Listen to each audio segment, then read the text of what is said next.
This is the LISTER engine that Dad's got for me. I've had it about a week now.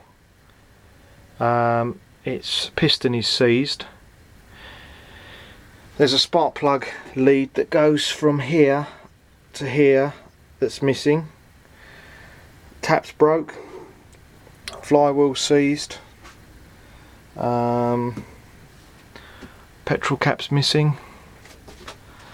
It's not in bad condition apart from that. It's all there. It all came in bits and I've rebuilt it. That's like the handle, starting handles here. If I turn it round, you can see the other side of it, which I will do in a second. Just film this side first.